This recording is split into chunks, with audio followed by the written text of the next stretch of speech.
Okey, kita nak bagi tahu kita first time buat podcast. Kita harap benda baru ni mungkin saya pun mau belajar first time podcast. Selama ni kita selalu formal. Kita jadi moderator dan kita ada panel, tapi sekarang kita cuba podcast dan secara sembang santai. Tajuk kita hari ni Undi 18, Tangguh Undi 18, perspektif undang-undang. Memandangkan Abang Farid ialah lawyer. So daripada perspektif undang-undang bang, kita baru-baru ni dengar mereka nak tangguh. Tapi saya bagi sikit rumusan. Dewan Rakyat lulus 16 Julai 2019. Dewan Negara lulus 25 Julai 2019. Tetapi sepatutnya diorang kata by Julai 2021, masa itulah kerajaan kata dalam masa 2 tahun mereka perlukan masa untuk settlekan benda ni. Tapi baru-baru ni kata akan tangguh sampai September 2022. Boleh ke diorang tangguh ni bang? Sebab kata 2 tahun selepas warta, bukan benda tu wajib ke untuk dilaksanakan? Mungkin Abang Farid boleh bagi pandangan daripada perspektif undang-undang. Baik, sebenarnya kita dah tahu daripada 200 kita dari 211 ahli parlimen. Betul. Yang mengundi untuk sokong usul undi 18 ini. Majoriti yang diperlukan cuma 148. Tapi 211 bermaksud hampir 95%. Keseluruhan ahli parlimen setuju. Bermakna ini bukan isu kepartian, ini adalah isu keperluan. Yang mana seluruh ahli parlimen yang hadir masa itu, tak kira parti, dia bersependapat bahawa anak-anak muda berumur 18 tahun ni dah boleh pun diberikan hak untuk mengundi. Dan mungkin ramai yang tanya kenapa kita bagi peluang mengundi ni kepada budak-budak. Bahasanya budak-budak. Tapi rupanya kalau kita perasan, di bawah akta umur dewasa, umur 18 tahun itu adalah kategori dewasa. Itu yang orang kata dah boleh di askar. Betul. Askar juga umur minimum adalah 18 tahun. Dan 18 tahun itu juga sebenarnya di bawah sebab saya pun hukum syar'i juga. Di bawah enactment keluarga Islam Negeri Johor, 18 tahun bagi umur lelaki dah boleh kahwin. Macam tu. Betul. Ijaz umur apa je sekarang? Dah 25 dah. Sedang mencari. Walaupun kita tahu orang perempuan dia ada kelebihan untuk mendapat pelepasan umur lebih rendah. Tapi ini saya cerita yang lelaki lah. Nak bagi tahu umur 18 tahun ni adalah satu umur yang memang kematangannya telah ada. Bahkan tanggungjawab liability perundangan jenayahnya pun telah pun diletakkan. Jadi sebab tu saya percaya hampir keseluruhan ahli parlimen bersetuju, dan juga Dewan Rakyat pun, Dewan Rakyat, Dewan Negara bersetuju. Isunya adalah boleh ke tangguh lama-lama? Itu yang kita kata keadaan sekarang berdasarkan pendapat kenyataan Menteri Perundangan sendiri, Menteri Undang Datuk Taqiyuddin di Dewan Parlimen sebelum ini pun dia sebut tarikh yang sama, Julai sepatutnya tahun ini. Tapi bila mana kemudian ada penangguhan, ini saya percaya kalau kita nak bersangka baik lah. Mula-mula sangka baik dulu, kalau sangka buruk lepas ni. Sangka baiknya saya difahamkan menerusi kenyataan SPR, walaupun kita nampak tak logik, tapi kenyataan mereka adalah kekangan PKPB ni merencatkan alasan yang diberilah. Ya. Jadi untuk bersangka baik, itulah nampaknya keadaannya. Tambahan lagi, darurat sekarang ini yang sedang berlangsung memberikan kelebihan kuasa kepada pihak kerajaan sedia ada untuk menggunakan situasi itu bagi sama ada memperakukan sebarang perundangan ataupun mungkin menangguhkan. Betul, baru-baru ni dia wartakan sesuatu yang kata kerajaan boleh guna duit dana tanpa melalui parlimen. Betul. Lepas tu saya katakan di peringkat awal ni kita bersangka baik dulu. Itulah alasan mereka. Supaya pendengar tahu kita bicarakan kedua-dua sudut dan mereka yang buat pertimbangan. Itu daripada segi perundangan lah. Maknanya yang boleh tangguh tu, maknanya diorang boleh lah nak tangguh tu. Saya percaya mengikut asas moralnya mereka tidak perlu tangguhkan. Sebab saya percaya keperluan menghormati ketertinggian parlimen tu, supremacy of parliament tu adalah salah satu cabang daripada konsep demokrasi. Melambatkan mana-mana cabang dan mengganggu fungsinya, saya percaya demokrasi negara kita boleh dikatakan mati. Ya, mungkin mati. Demokrasi mati Itulah sekarang darurat pun dah masuk bulan keberapa. Katanya Ogos baru darurat ni settle. Cuma nak tanya Ijaz, saya nak tanya Ijaz SPR bagi sebab katanya kekangan, dan saya ada baca juga antara sebab-sebabnya ada Menteri Undang-Undang kata SPR perlukan details alamat kampung, negeri untuk pindah. Ada kata negeri tertentu tak pindah lagi, umur calon untuk bertanding. So dia kata benda tu tak lengkap. Saya sebenarnya benda ni peribadi saya rasa kalau LHDN boleh buat semak silang dengan JPN, dengan Custom, dengan SSN, apa masalah SPR ni nak buat semak silang dengan JPN? Sebab JPN tu semua individu berumur lahir pun dah ada datanya. So saya tak nampak itu sebagai alasan. Macam ni je saya bagi hijab mic Okey. Terima kasih.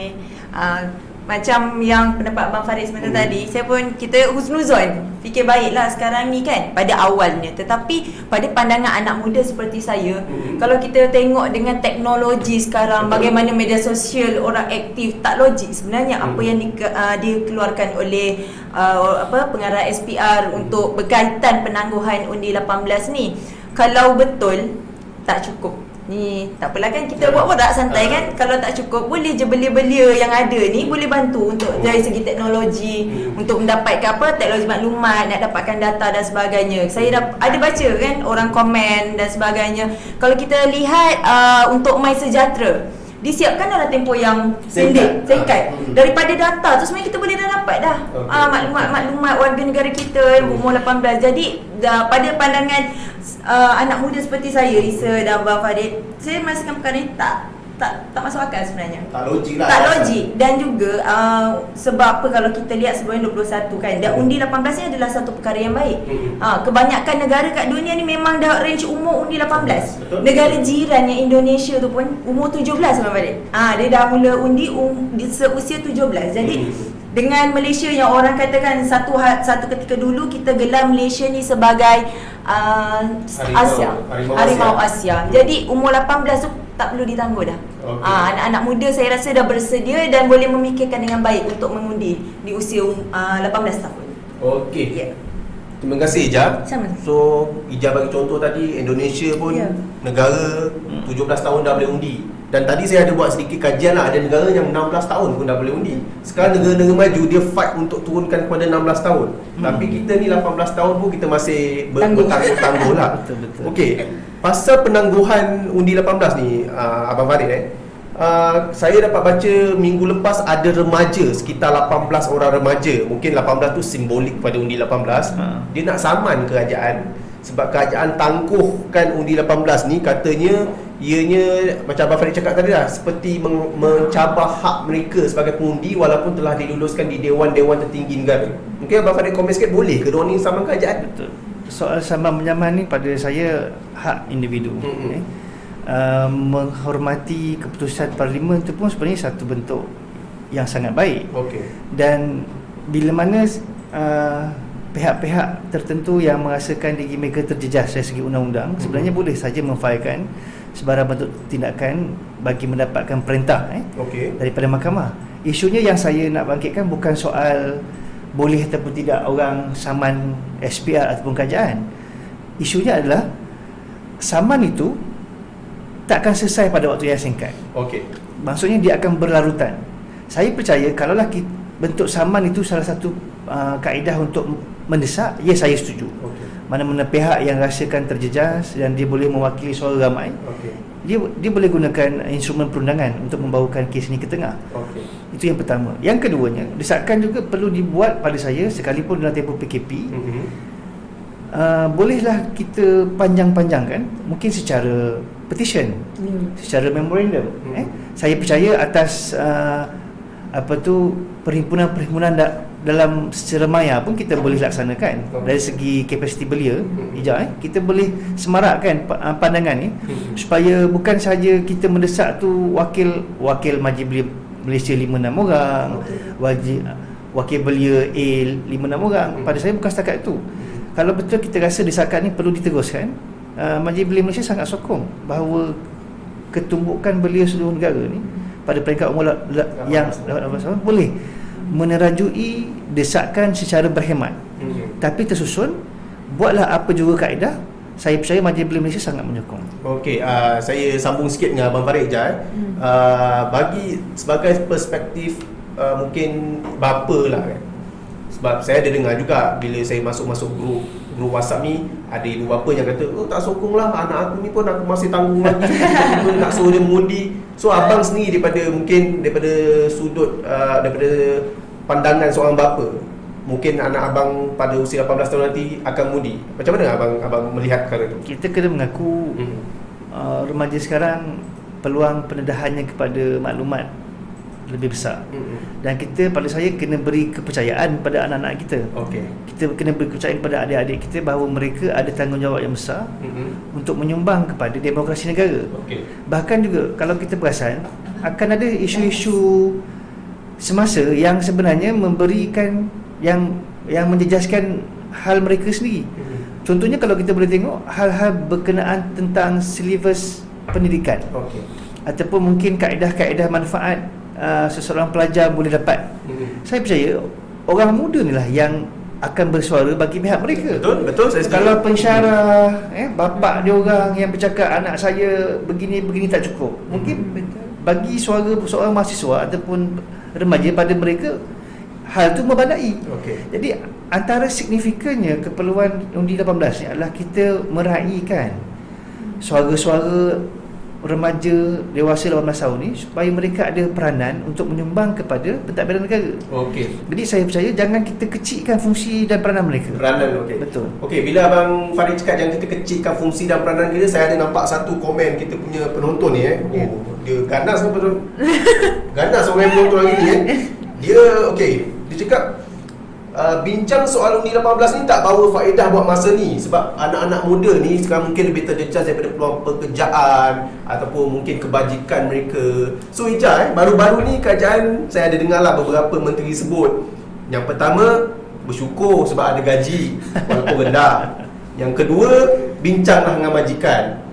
Ija rasa undi 18 yang kita bincang hari ni, kalau jadi kenyataan, kerajaan tu akan ada keperluan mendesak tak untuk beri perhatian lebih tentang isu-isu gaji anak muda ini, gaji orang muda ini, macam Abang Farid cakap tadi, seperti bukan seperti sekarang yang anggap terimalah apa yang ada, terimalah. Tapi bila ada undi anak muda ni, kerajaan akan jadi macam aku kena buat ni sebab dia orang ada undi besar. So pandangan sikit je. Baiklah, pada pandangan saya sebab tu kita anak muda ni dari sekarang lah kita nak biar mereka terlibat sekali dalam sistem politik negara. Sebab ini dari sudut pendidikan, sebab saya belajar bidang pendidikan, kalau dalam tempoh 10 tahun kita tak ubah cara kita mengajar, gaya kita menyampaikan, pedagogi yang kita sampaikan kepada pelajar, pedagogi. Pedagogi tu cara-cara pembelajaran lah. Dia lah kalau budak ambil pendidikan tahulah kan, kita nak sampaikan budak zaman sekarang punya pembelajaran dengan dulu dah tak sama. Jadi sebab itulah sistem sekarang, kalau kita lihat, kalau saya lah pada pandangan anak muda seperti saya, kenapa kita nak sangat undi 18 ni, sebab kenapa anak muda orang kata dah bosan dengan politik sekarang ni Abang Farid, sebab orang yang sama je, yang umur dah orang kata yang dah tak valid. Sebab tu kita dapat lihat, suka saya ambil, walaupun mungkin saya dengan YB Syed Saddiq berbeza ideologi, tetapi dia merupakan seorang orang kata anak muda yang menjadi contoh, ataupun anak muda zaman sekarang. Siapa je tak kenal Syed Saddiq, boleh kita katakan begitu. Sebab apa? Sebab kita dapat lihat YB Syed Saddiq dengan anak-anak muda ni dia lebih dekat. Jadi kita percaya apabila undi 18 ni dilaksanakan, sebab kalau kita tengok bukan je setakat undi saja, ada juga pemilihan wakil ataupun calon untuk menjadi YB, adun dan sebagainya berumur usia 18 tahun, betul tak? Dan saya percaya perkara tu bagus untuk dilaksanakan kerana mereka akan berada di dalam sistem. Anak-anak muda ni bila berada di dalam sistem, sebab itu mereka boleh perjuangkan pendidikan. Macam mana pendidikan zaman sekarang, kalau nak cakap gaji bersyukur, bukan kita tak bersyukur, memang kita bersyukur. Lagi dalam keadaan pandemik COVID-19, ramai yang terjejas dan sebagainya. Tetapi soal gaji kita, ekonomi, taraf hidup dan gaji tu memang tak, orang kata tak seimbang. Sebab tu anak muda tak bolehlah nak bersyukur macam tu je. So bagi pandangan Nejat, undi 18 ni patut dilaksanakan, sebab bila undi 18 ni bermula sekarang, anak muda dah mula berada dalam sistem. Bila kita berada dalam sistem, lebih senang kita untuk mendesak kerajaan meminda mengikut kesesuaian zaman. Macam tu. Ambil boleh. Share hari ni kita macam share hari ni. Saya mengharapkan soalan-soalan, saya tak kisah soalan tu soalan yang panas ke, sebab tadi ada orang kata kita ni bincang pasal undi 18 macam tak ada berfaedah. Dia kata baik bincang pasal peluang pekerjaan, kebajikan. Sebab bagi saya bila kita berbual pasal undi 18 ni, itulah yang kita tuju. Ya, itulah titik permulaannya. Bila partisipasi orang muda ni banyak, so maknanya kita menuju ke arah itu. Anak muda akan boleh mendesak kerajaan. You want my vote, you make sure you pro anak muda. Jangan pro orang kata pro majikan, pro kilang. Okey, kepada Abang Farid kita bercerita pasal anak muda sebagai pengundi. Sekarang saya nak tanya pada perspektif anak muda ni sebagai calon YB. Sebab pindaannya turunkan umur 18 kali kan. Betul. Ada orang kata apa benda, baru habis SPM nak jadi YB. Kita pun ada nampak satu kes macam kat Sabah bila kita letak mahasiswa. Ada saya dengar daripada kawan-kawan saya yang berkempen di Sabah, dia kata masyarakat seperti tak boleh terima macam apa pengalaman dia baru habis belajar, macam mana nak bela nasib saya. So macam mana abang anggap satu persepsi yang anak muda ni terlalu muda untuk jadi calon seawal umur 18 tahun? Sikit daripada Abang Farid. Pertamanya saya nak respon sikit tadi tentang peranan orang muda dalam sektor pekerjaan tadi. Okey. Bila kita dengar Tok Pa kata Datuk Mustafa Muhammad sebut bahawa gaji yang diturunkan sempena Covid ni pun sepatutnya kena bersyukur. Betul. Sebenarnya Tok Pa silap. Saya nak bagi tahu Tok Pa bila mana dia menyokong quote unquote lah penurunan gaji kepada 1,000 lebih. Sebenarnya dia sendiri tidak memahami dasar kerajaan yang sebenarnya kerajaan sejak zaman Barisan Nasional lagi ada satu konsep yang dinamakan konsep gaji minimum. Gaji minimum yang sejak zaman Tok Najib ni, ini bukan promote, ini fakta. Okey, seperti mana kata Menteri Undang-Undang, berdasarkan sains dan juga fakta. Jadi kita cakap benda yang sama. Zaman Tok Najib gaji asasnya adalah 1,100. Tapi bila zaman Tan Sri Muhyiddin, Abah saya sebut Abah jelah ya. Tak sambung yang lebih, turun kepada 1,000 plus sahaja. Yang maksudnya boleh bermula serendah itu. Sedangkan kita tahu kaedah sekarang ini, suasana sekarang ini, walaupun ada pandemik, tapi orang nak tengok usaha kerajaan dalam mengatasi isu gaji minimum itu. Tapi kalau menteri pun dah kata awal-awal bersyukur, betul? Nampak sangat tak ada usaha. Usaha untuk tarik pelabur berkualiti tu tak nampak lah bila dah sebut macam itu. Jadi tak bagus lah. Tapi tadi berbalik pada soalan sama ada umur 18 layak ke tidak jadi calon. Pertama, saya percaya siapa pun yang nak jadi calon, walaupun umurnya, kategori umur dah diturunkan, saya percaya mereka sendiri akan gunakan pepatah Melayu yang kita semua biasa dengar, ukur baju di badan sendiri. Saya percaya siapa pun yang nak jadi calon, dia akan tanya diri sendiri setakat mana kelayakan dan juga kemampuan dia. Tapi kita pun tak boleh nafikan ni Jai, akan ada remaja-remaja muda yang mungkin pemikiran, bakatnya, wataknya sesuai. Kenapa kita rasa yang 18 ni masih kecil? Sebab pertama kita benda ni masih baru. Dan kita masih tengok kepada anak kita tu mesti duduk di bawah kita. Saya percaya kalau mentaliti macam ni kita kekalkan, macam Ija kata, suasana dah berubah. Anak-anak kita takut nanti akan tak boleh lebih maju daripada diri kita sendiri. Kita rasa kita nak anak kita, adik-adik kita lebih pandai, lebih baik daripada kita.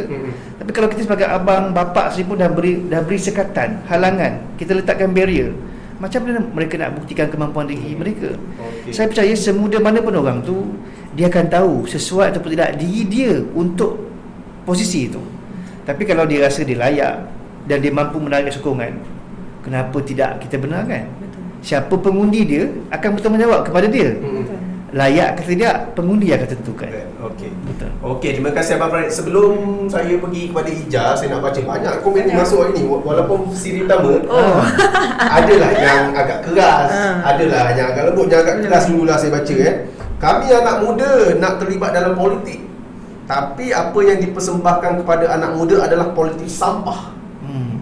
Hari-hari kami dipamerkan dengan kebodohan tindakan ahli politik yang menjadikan agensi kerajaan sebagai senjata politik. Saya rasa ada orang jawab dalam kita berfokus dalam ni, ada orang jawab dalam ni. Dia fokus dekat situ pula. Setiap perubahan bermula dengan diri sendiri. Jadi bila kita lihat keadaan sekarang agak kucak-kacir, maka kita sebagai anak muda tak boleh duduk diam. Kita perlu berdiri bersama melakukan perubahan demi masa depan negara. Okay. Panjang tu, radio ni menaip. Diorang ada podcast. Terima kasih kepada yang menjawab dan terima kasih kepada yang memberi pandangan. Kita tak kisah pandangan awak keras ke, kita tetap terima. Kepada soalan tadi saya nak komen sikit.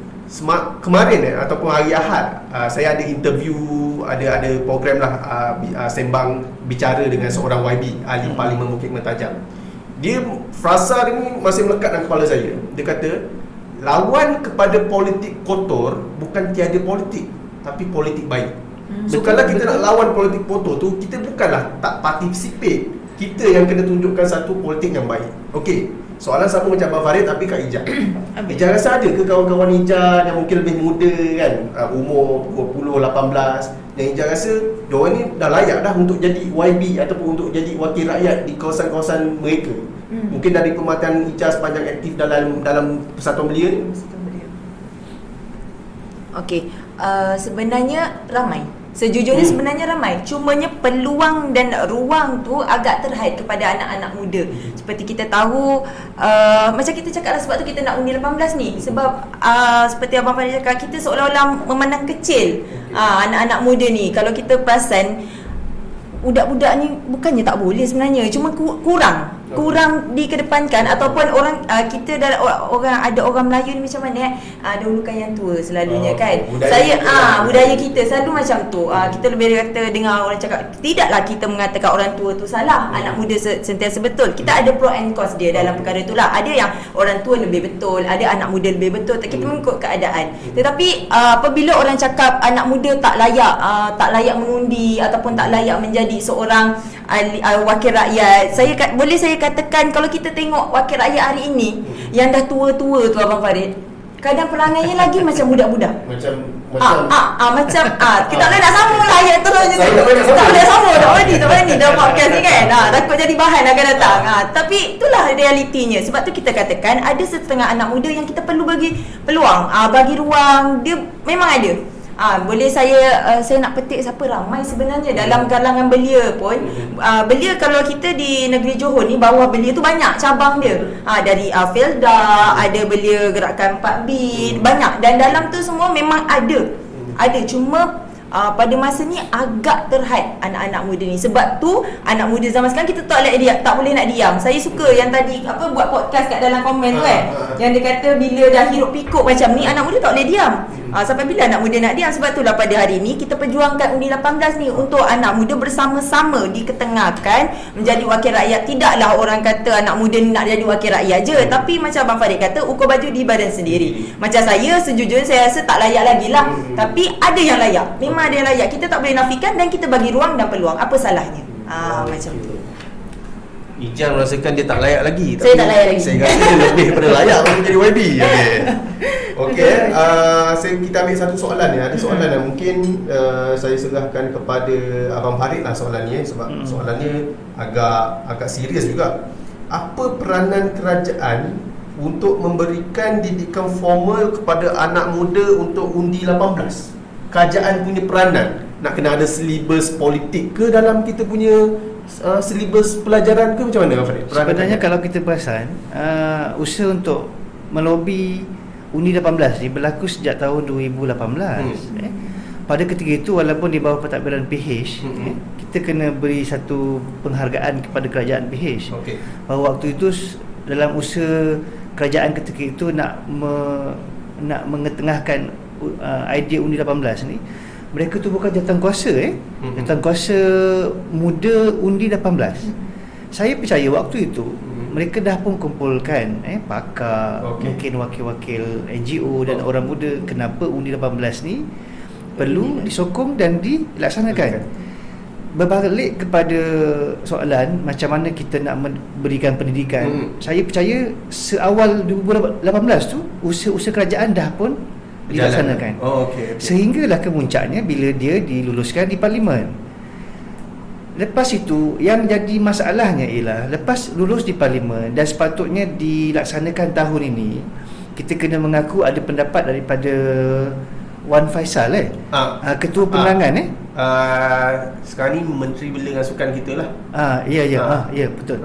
Bahawa perlu pula nanti diinstitusikan pendidikan Undi 18 ni sebelum dilaksanakan. Pada saya ni dah macam terbalik lah. Okey. Kita nak patah balik benda yang kita dah buat awal, tapi sekarang ni kita nak bugarkan balik. Pada saya macam ada U-turn balik.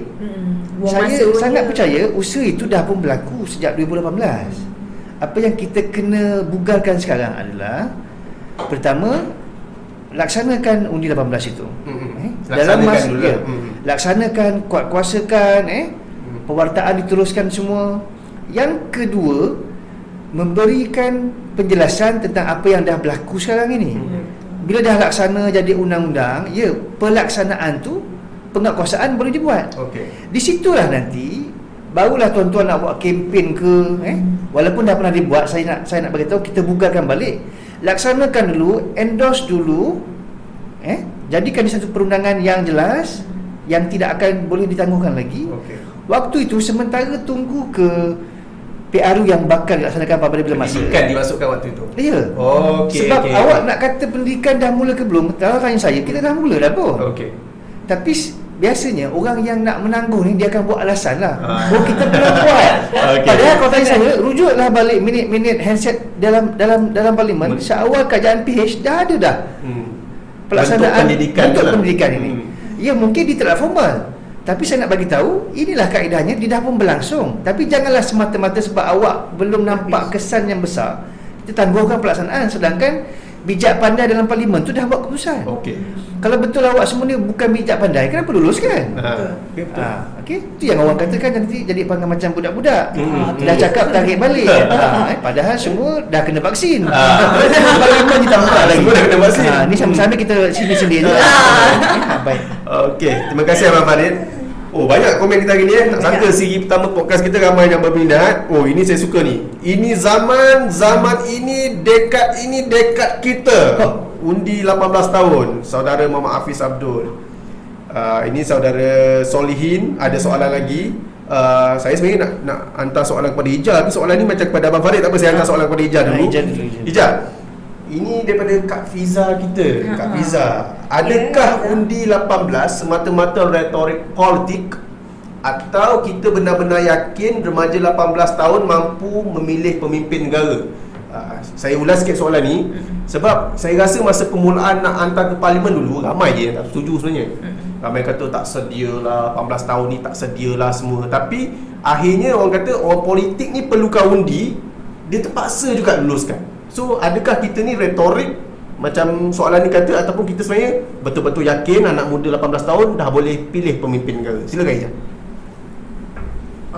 Pada saya ianya, kalau nak katakan retorik politik semata-mata, tidaklah juga. Nak kata yakin sepenuhnya tu tidaklah juga. Tetapi pada pandangan saya secara peribadi, perkara ini bukanlah retorik politik semata-mata. Sebab kalau kita lihat dunia luar, maksudnya dunia luar, planet mana tu, negara luar, negara luar semua memang dah add umur macam yang Isa 18 tahun, 17 tahun. Kalau kita lihat, kita semua manusia yang sama, di mana kita ni dari rakyat Malaysia sebenarnya mendapat pendidikan yang cukup. Dari kecil lagi ni kita dah dididik dengan beri pendidikan cukup, memberi pendedahan yang cukup. Jadi pada saya yakin umur 18 ni boleh memilih ataupun pemimpin negara. Cumanya adakah persediaan tu bukannya tanya kepada anak muda, tetapi kepada pemimpin-pemimpin tu.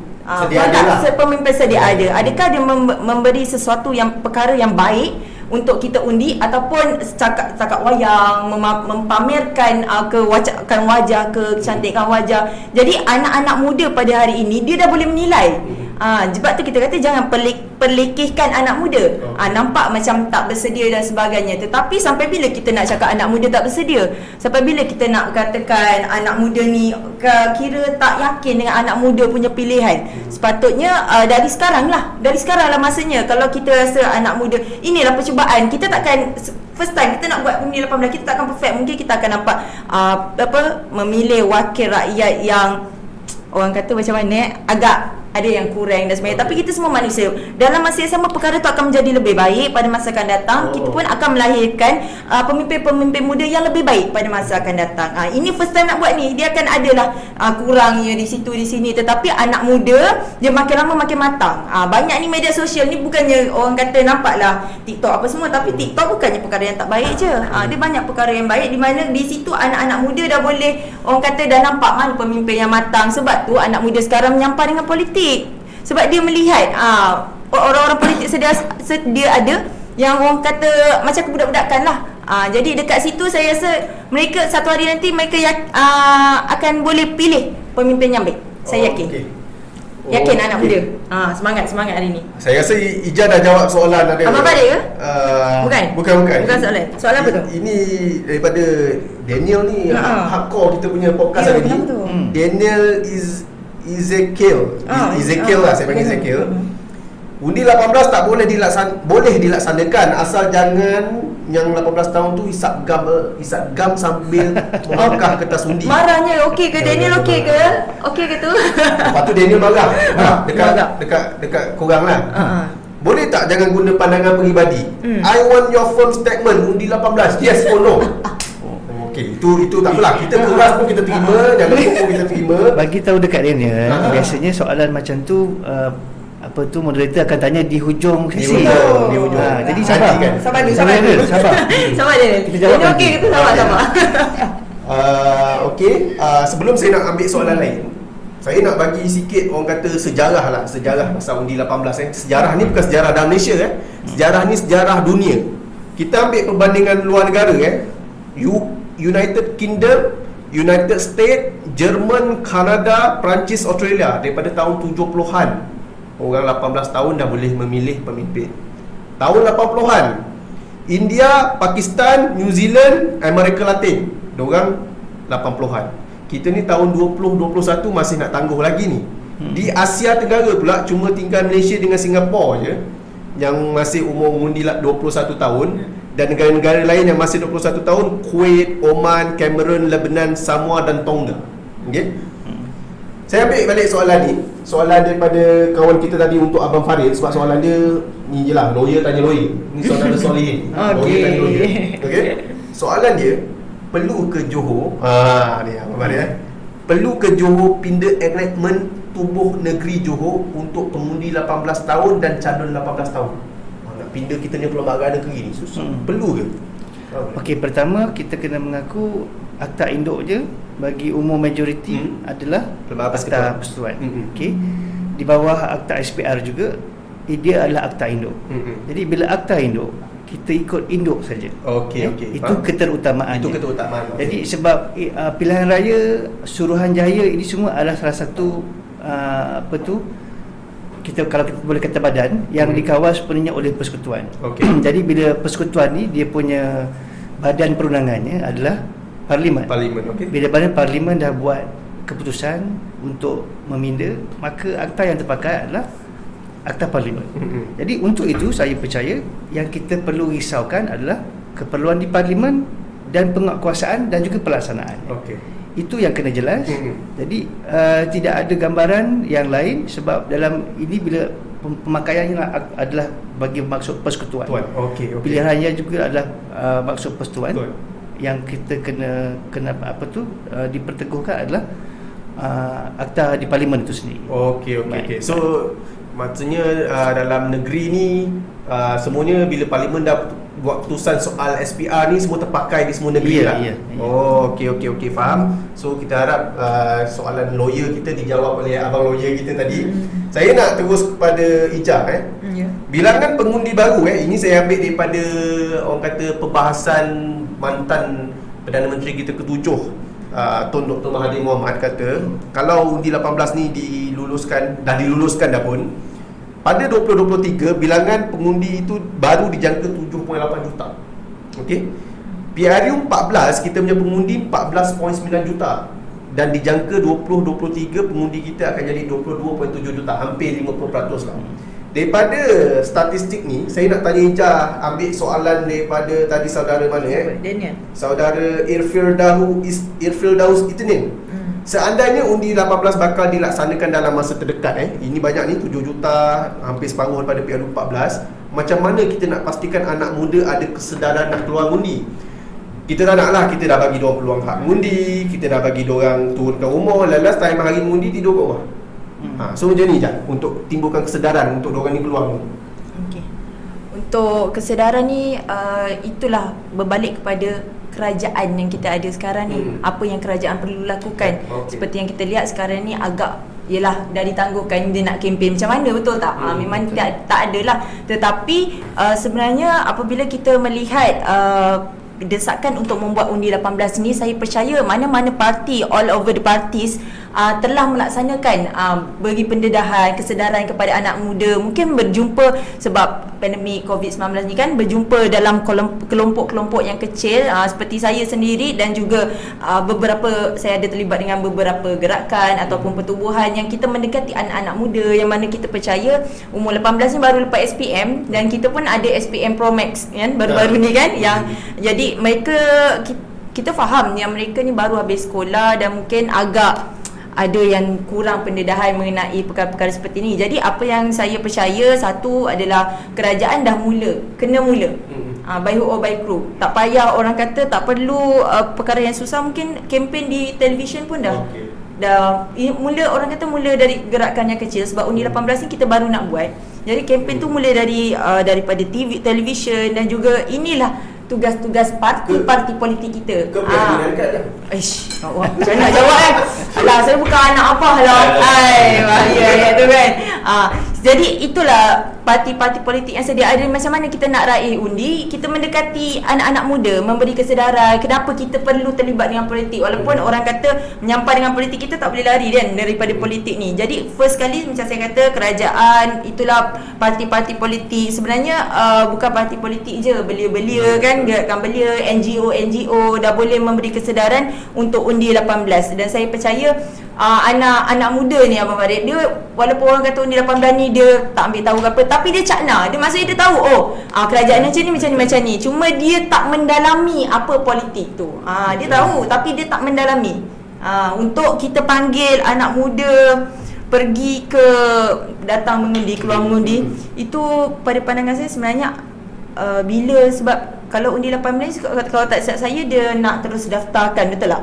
Daftarkan sekali kan, automatik sekali. Saya rasa perkara tu anak muda bila kita dah tak payah nak mendaftar. Kalau dulu kita nak kena mendaftar lagi, lepas tu kalau tak mendaftar kita terlupa, dah tak boleh sebab proses lagi kan. So bila automatik ni, saya percaya anak muda sekarang ni dengan hiruk pikuk yang berlaku dalam kerajaan, saya percaya anak muda tak sabar-sabar nak ubah ke, boleh ke cara nak ubah? Bahaya boleh. Saya terus terang je lah, nak ubah ke nak kekalkan, tapi mereka nak undi, hak undi tu semangat sebab pertama kali kan. Jadi saya merasakan kempen daripada kerajaan, parti-parti politik, NGO dan sebagainya boleh membantu memberi kesedaran. Okey. Dalam diam tak diam dah 50 minit kita sembang. Sekejap je. Okey. Sebelum saya sambung perbincangan kita, Anas, kita ada video kedua, Anas. Okey, Anas, kita pasang dulu video kedua kita pasal undi 18 tu. Ni mesti ni peminat Abang Farid ni. Steady Abang Farid. Siapa? Tengku Din. Korang tengok kat Bolehkan had umur mengundi kepada 18 tahun daripada 21 tahun sebelum ini. Kelulusan secara majoriti menyaksikan sejumlah 211 ahli parlimen menyokong, menjadikan jumlah 2/3 sokongan terhadap pindaan berkenaan. Dan pertama kali sejarah turut terlakar apabila sesi parlimen yang bersidang selama setahun dengan kerajaan baru mendapat sokongan secara majoriti ahli parlimen. Keputusan diumumkan yang di-Pertua Dewan Rakyat Datuk Muhammad Arif Muhammad Yusof setelah RUU dibaca kali kedua oleh Perdana Menteri Tun Dr. Mahathir Mohamad. Proses pengundian berlangsung secara undi belah bahagi selepas perbahasan oleh ahli parlimen daripada parti kerajaan dan pembangkang. Baiklah, ahli-ahli yang berhormat, inilah keputusannya. Sama saja. Tak payah angkat. Yang bersetuju 211. Ahli yang tidak bersetuju tiada, ahli-ahli yang tidak mengundi tiada. Lebih 2/3 undi majoriti yang bersetuju. Tahniah semua. Terima kasih pembangkang, terima kasih kerana sokong. Rang undang-undang ini dibacakan kali yang ketiga dan diluluskan sekarang. Tuan Yang di-Pertua, saya mohon memaklumkan bahawa suatu akta untuk memindah perlembagaan persekutuan telah ditimbangkan dalam jawatan kuasa dan dipersetujui tanpa pindaan. Saya mohon mencadangkan supaya rang undang-undang ini dibacakan kali yang ketiga dan diluluskan sekarang. Tun Dr. Mahathir sebelum itu turut membuat penggulungan sesi perbahasan berkaitan RUU terbabit. Adalah menjadi hasrat kerajaan agar rang undang-undang perlembagaan pindaan 2019 yang dibentangkan ini difahami dan dihayati dengan mendalam oleh semua pihak. Ini adalah untuk memastikan hasrat kepada pindaan ini dapat diterjemahkan sepenuhnya demi menyuburkan demokrasi negara dan seterusnya meletakkan Malaysia setara dengan negara-negara maju lain yang telah lama berbuat demikian. There's a terrible curse that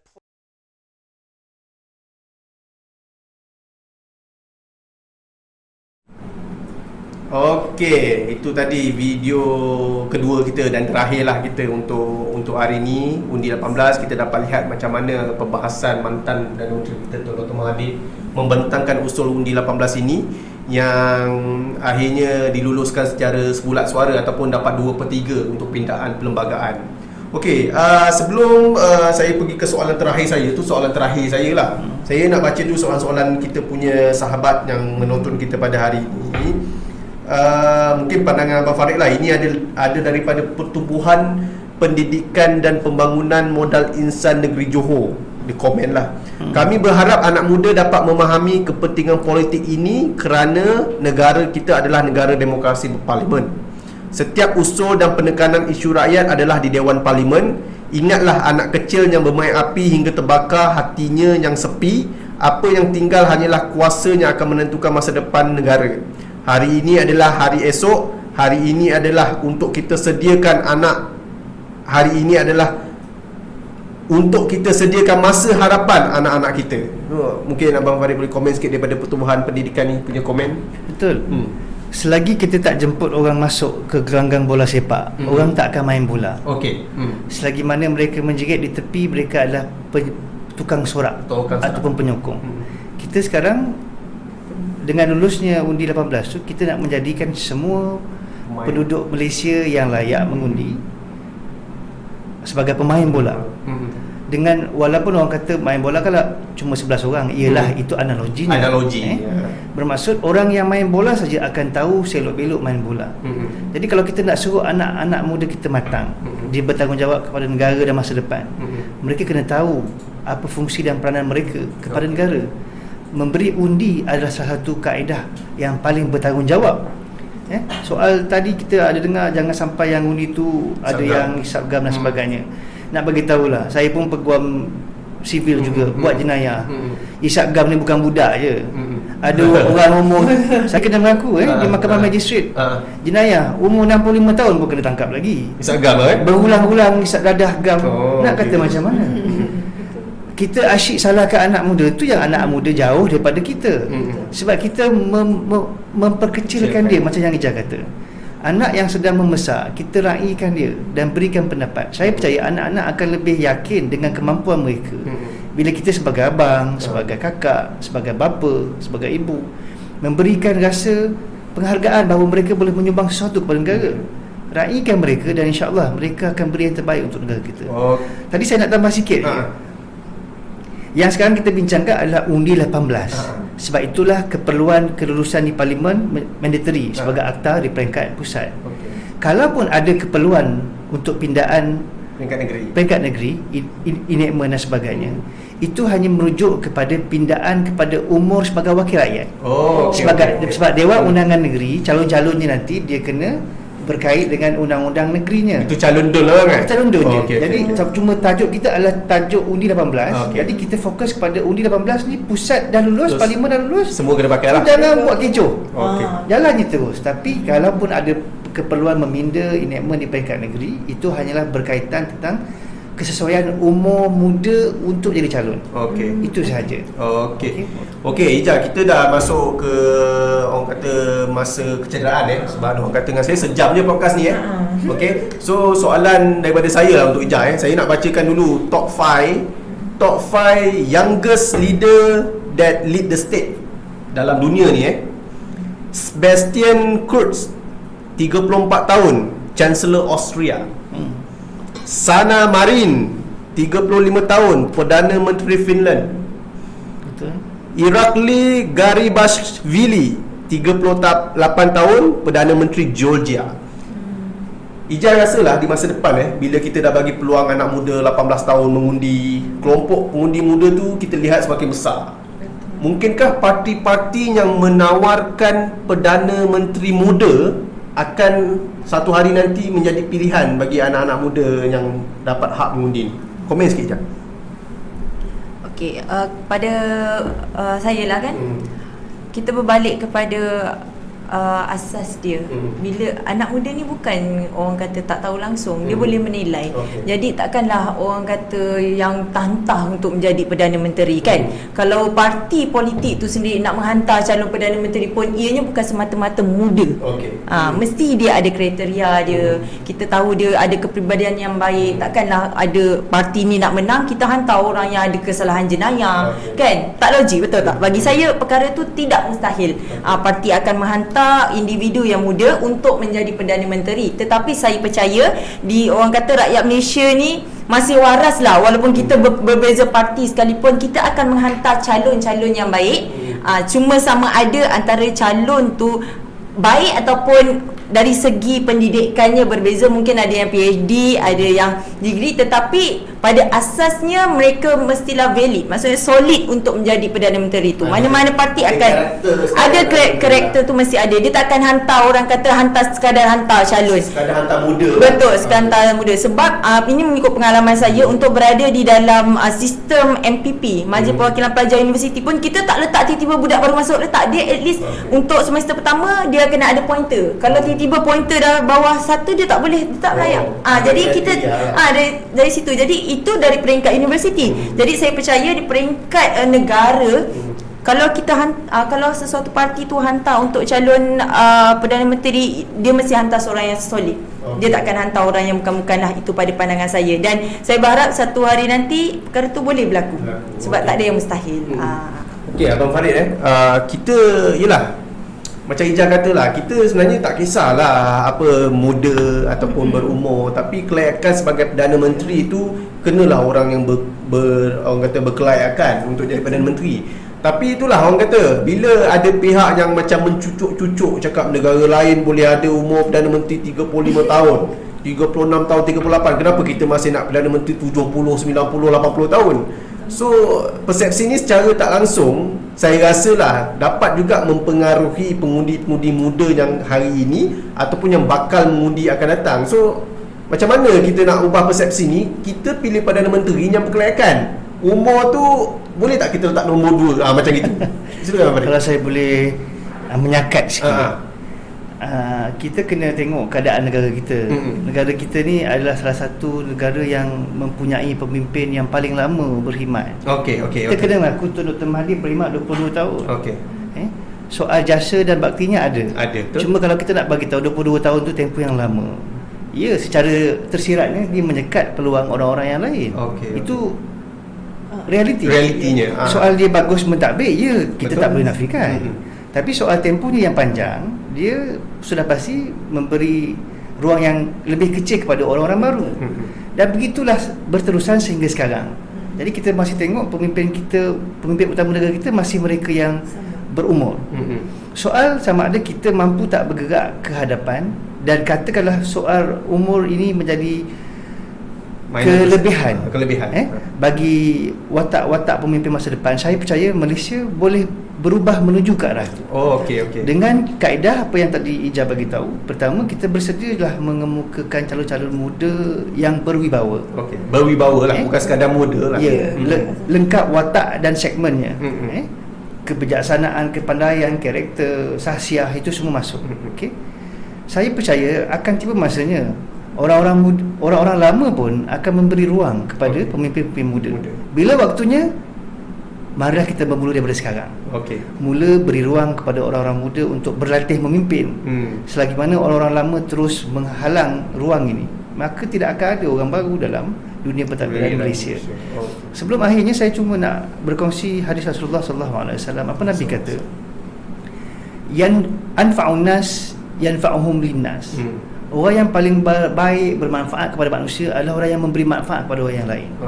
Jadi saya percaya kalau soal umur kita katakan orang tua sahaja, orang lama sahaja yang mampu berkhidmat kepada rakyat, silap dan kurang tepat.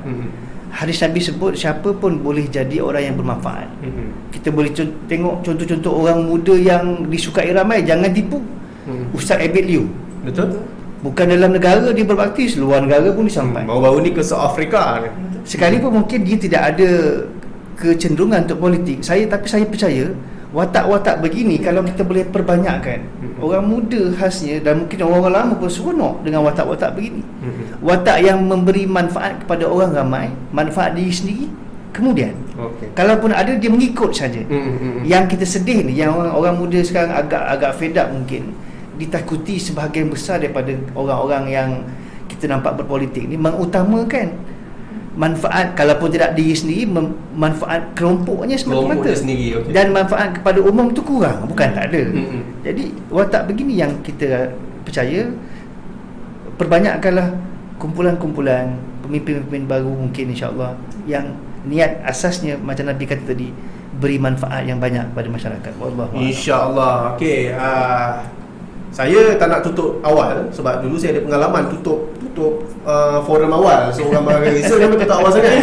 Kau tak bagi kau punya panel untuk orang kata apa, gulung. Okey, so saya mula dengan Ijah. Saya tak nak kecewakan sahabat kita yang tanya tadi. Dia nak firm statement daripada kita hari ni. Tajuk kita hari ni tangguh undi 18. Perspektif perundangan dan juga anak muda. Tapi saya nak ubah sikit ke arah tangguh undi 18. Ijaz setuju tak setuju dia tangguh ni? Sila macam. Kenapa, ya atau tidak, dan kenapa? Ya atau tidak, kenapa? Banyak tu. Saya tak setuju dia ditangguhkan. Dan saya setuju sangat undi 18 dilaksanakan Cepat mungkin lah. Secepat mungkin. Tu je lah. Itu Ada lagi? Itu je. Saya rasa ulas ulasan saya sebab apa, kalau kita nak kata kita tak bersedia kempen dan sebagainya, saya percaya anak-anak muda di luar sana dengan hiruk pikuk yang sedia ada ni, kita pun nak anak muda nak terlibat sama. Mereka pun dah menilai dalam kita ahli-ahli politik ni, orang kata dinamik politik yang berubah-ubah ni, sebenarnya anak muda menilai. Mana yang kita tak boleh nak salahkan anak muda. Andai satu hari nanti siapa yang kalah, faham tak maksudnya? Sebab mereka menilai. Jadi kalau kita tak bagi yang terbaik untuk rakyat pada masa sekarang ni, kalau andai kata esoklah pilihan raya, siapa yang kalah, kita tak boleh nak salahkan anak muda sebab kita diorang menilai. Jadi pada Ijaz tak setujulah tangguh. Saya tak setuju tangguh sebab saya percaya kalau kita ni first time nak buat, kecacatan tu biasalah sebab kita nak menuju ke arah yang lebih baik. Kita mesti ada kurangnya kan, mungkin anak muda mula. Tapi sekaranglah macam Abang Farid kata, sekaranglah permulaannya untuk kita menjadi lebih baik pada masa akan datang. Okey, terima kasih Ijaz. Memang dia ni takut nanti dia komen lagi. Alamak, tengah. Okey. Okey, macam Ijaz katalah kan, benda kita baru nak buat. Macam hari ni lah first time kita nak buat podcast. So kalau ada kecacatan, ada silap sana sini, tak ada suara, kita minta maaf. So terakhir sekali untuk Abang Farid gulung, kita nak Abang Farid pun orang kata firm statement. Abang Farid dah ulas tadi kenapa Abang setuju tentang undi 18 ni. Tapi soalan sekarang, tangguh ni, ada juga tadi yang tanya soalan, saya nak lontarkan sebagai rumusan Abang Farid. Undi 18 ni sepatutnya perlu diadakan sebelum PRU 15 ke ataupun selepas? Silakan Abang Farid, rumusan semua sekali. Terus menjawab pada soalan bila undi 18 mesti dilaksanakan. Saya petik balik apa yang Menteri Undang-Undang sebut dalam Parlimen. Bila sebut dalam Parlimen ni, dia jadi handset minit mesyuarat lah, dan kotakanlah kata tu. Kotakan kata tu. Soal kalau dia penyataannya boleh dilaksanakan tahun ini, Julai bang, dia kata Julai. Dan kalaupun PRU mungkin berlaku tahun ni, ia kebetulan. Yang kita pentingkan bukan soal tarikh PRU tu. Yang kita nak pentingkan soal hak, pemuktamadan apa yang menteri sebut tu. Okey. Kotakan kata tu. Itu yang pertama. Soal PRU bulan ni ke akhir tahun pun itu dah kebetulan. Kalau dia berlaku awal lah. Tapi laksanakan seperti apa yang awak dah sebut. Itu yang pertama. Yang kedua, kalau ditanya apakah stand saya, ya, saya amat bersetuju bahawa undi 18 mesti dilaksanakan dan jangan tangguhkan. Kelengahan SPR sebenarnya memberikan nama buruk kepada kerajaan sendiri. Betul. Kerajaan tak boleh kata itu urusan SPR, kami tak campur. Jangan cakap macam itulah. Semua orang tahu, walaupun Suruhanjaya Pilihan Raya itu adalah Suruhanjaya yang bebas. Tapi saya percaya dokongan kerajaan dari segi kewangan mungkin, penambahan kaki tangan mungkin, kekuatan SPR itu membolehkan SPR mempercepatkan tugas mereka. Saya percaya SPR pasti ada kekangan. Mungkin soal ni sangka baiknya lah soal kewangan, kekurangan kaki tangan, penuhilah keperluan mereka. Okey, kalau internet dekat SPR tu slow, tambahkanlah yang lebih tu, kalau itulah ayatnya kan. Mungkin internetnya slow, tambahkanlah RAM-nya. Mungkin kursinya kurang, tambahlah kursinya. Lawannya kurang, tambahkanlah.